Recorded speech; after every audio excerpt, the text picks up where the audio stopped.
നമ്മുടെ ജിസലിനെ നമ്മുടെ big boss പൊക്കിയിരിക്കുകയാണ് കേട്ടോ. അതായത് നമ്മുടെ ബിഗ് ബോസിൻ്റെ റൂള് നമ്മുടെ ജിസയിൽ ബ്രേക്ക് ചെയ്തു. അതായത് ജിസലിൻ്റെ ആ ഒരു ബാഡ്ജ് പോയല്ലോ, നവീനാണല്ലോ ഇപ്പോൾ ആ ബാഡ്ജ് കിട്ടിയിരിക്കുന്നത്. അത് നല്ല രീതിയിൽ നവീൻ ആ ഒരു സ്പീച്ച് ചെയ്തത് കൊണ്ട് തന്നെയാണ് കിട്ടിയിരിക്കുന്നത്. അപ്പം അതിനും ഉണ്ടായിരുന്നു ജിസൽ പറഞ്ഞ് എനിക്ക് മലയാളം അറിയത്തോണ്ടാണ് നിങ്ങൾ എല്ലാവരും കൂടെ എന്നെ ചതിക്കുകയാണെന്നൊക്കെ പറഞ്ഞ് ഭയങ്കര കരച്ചിലും ബഹളമൊക്കെ ആയിരുന്നു കേട്ടോ. പക്ഷേ ഇതൊരു ഗെയിമാണ്, ഇവിടെ ഇങ്ങനെയാണ് എന്നൊക്കെ അറിഞ്ഞുകൊണ്ട് തന്നെയാണല്ലോ ഇവരെല്ലാം വന്നത്. മാത്രമല്ല ജിസയിൽ ഹിന്ദിയിൽ ഉണ്ടായിരുന്നു, ഹിന്ദി ബിഗ് ബോസിൽ പോയ ഒരാളാണ്. അപ്പം അതുകൊണ്ട് തന്നെ ഇവിടുത്തെ റൂൾസൊക്കെ നമ്മൾ അനുസരിച്ചേ പറ്റൂ എന്നുള്ള കാര്യം അറിയാം. ഓക്കെ, എന്തായാലും നമ്മുടെ ഈ ഒരു ബാഡ്ജ് പോയി. ഇനി എന്താ വേണം, നമ്മുടെ ബിഗ് ബോസ് പറയുന്ന രീതിയിൽ അനുസരിച്ച് നിൽക്കണം. പക്ഷേ ജിസയിൽ അവിടെ നിന്ന് മേക്കപ്പ് ചെയ്യുകയും ചെയ്തു, കുറേ പ്രോഡക്റ്റൊക്കെ മാറ്റി ഒളിപ്പിച്ച് വെച്ചു. ഈ സാധനങ്ങൾ തിരിച്ച് കൊടുത്തു വിടണമല്ലോ, അത് കൊടുത്തു വിട്ടില്ല. കുറച്ച് സാധനങ്ങൾ മാത്രമേ കൊടുത്തു വിട്ടുള്ളൂ. എന്നിട്ട് കുറച്ച് സാധനങ്ങളൊക്കെ അടിച്ചു മാറ്റി അവിടെ കാറ്റ് ഒളിപ്പിച്ച് വെച്ചു. ഇതെന്തായാലും ബിഗ് ബോസിനും ടീംസിനും കാണാൻ പറ്റും. എന്നിട്ട് ഇത് ചെയ്തെങ്കിൽ ബിഗ് ബോസിനെ പോലും വെല്ലുവിളിക്കുന്ന രീതിയിലാണല്ലോ ജിസലിൻ്റെ ഈ പ്രവൃത്തി.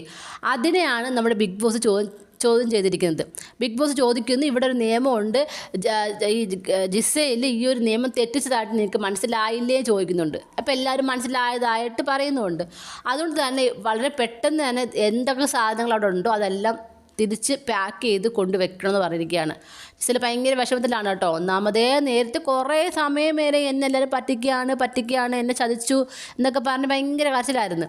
ഇടയ്ക്ക് അക്ബറുമായിട്ട് വഴക്കുണ്ടാക്കി. ഈ ഡ്രസ്സ് പോയതിൻ്റെ വിഷമമാണ്, ഡ്രസ്സ് പോയതിൻ്റെ ഒറ്റ വിഷമമാണ്. എന്തിനാണ് ഇതൊക്കെ, എത്രയോ പേരിപ്പോൾ ഇത് അവർ ആഗ്രഹിച്ച ഡ്രസ്സൊന്നും ഇടാൻ പറ്റാതെ ഒരു മേക്കപ്പും ഇല്ല നിൽക്കുന്നു. അങ്ങനെ നിൽക്കണം. നമ്മൾ ഒരു ബിഗ് ബോസ് ഷോയിലൊക്കെ വരുമ്പോൾ ഇവിടെ എന്തൊക്കെ കാരണം ഉണ്ടാകാം, അത് എന്തായാലും മനസ്സിലാക്കണം. ഇതൊന്നും മനസ്സിലാവാത്ത വ്യക്തിയൊന്നും അല്ല ജിസയിൽ. മാത്രമല്ല കുളിക്കാൻ വെള്ളം പോലും കിട്ടാത്ത അവസരം വരും അല്ലേ, അപ്പോഴൊക്കെ എന്തോ ചെയ്യും. അപ്പം ഇതൊക്കെ തരണം ചെയ്ത് മുന്നോട്ട് പോകുന്നവർക്ക് മാത്രമേ ഈ ബിഗ് ബോസ് ഷോയിൽ വിന്നറാകാൻ കഴിയത്തുള്ളൂ. അപ്പോൾ ഒന്നാമത് സീസൺ 7 ഒരുപാട് മാറ്റങ്ങൾ കൊണ്ടുവരാൻ അവർ ശ്രമിക്കുകയാണ്. ആ ഒരു ശ്രമത്തിനോടൊപ്പം പോകാനാണ് അതിനകത്തുള്ള മത്സരാർത്ഥികൾ ശ്രമിക്കേണ്ടത്. അത് ജിസലിനെ കൊണ്ട് പറ്റിയില്ലെങ്കിൽ ആ ജിസയിൽ ഇപ്പോഴേ ഇതിന് അർഹയല്ലെന്നുള്ള രീതിയിലാണ് പോകുന്നത്. എന്തായാലും നോക്കാം ഇനി എന്തൊക്കെയാണ് നടക്കാൻ പോകുന്നതെന്ന്. എന്തായാലും ജിസൽ എല്ലാം പാക്ക് ചെയ്യുന്നതുകൊണ്ട് ഭയങ്കര വിഷമത്തോടെയാണ് പാക്ക് ചെയ്യുന്നത്. ഇനി എന്താകും ജിസലിൻ്റെ അവസ്ഥ നമുക്ക് കണ്ടു തന്നെ അറിയാം. നിങ്ങൾക്ക് എന്താണ് തോന്നുന്നത്? നിങ്ങളുടെ അഭിപ്രായങ്ങൾ താഴെ കമൻറ്റ് ബോക്സിൽ മറക്കാതെ രേഖപ്പെടുത്തണം. കൂടുതൽ ലൈവ് അപ്ഡേഷനുമായിട്ട് ഉടനെ വരുന്നതായിരിക്കും.